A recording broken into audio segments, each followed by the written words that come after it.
আজকে বানানো হলো মোমো। এখানে পেঁয়াজ, আদা, রসুন আর লঙ্কাগুলোকে একটু আমরা চপিং করে নিয়েছি, পুরো মিহি মিহি করে এটা গ্রাইন্ড করে নিয়েছি। এখানে এনেছি চিকেন, বোনলেস চিকেন, আর ধনেপাতা ছিল।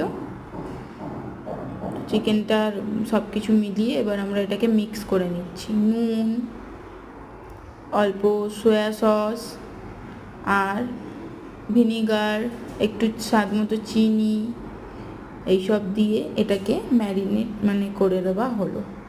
ভালো করে ম্যারিনেট করে 1-2 ঘন্টা আমরা রেখে দিলাম।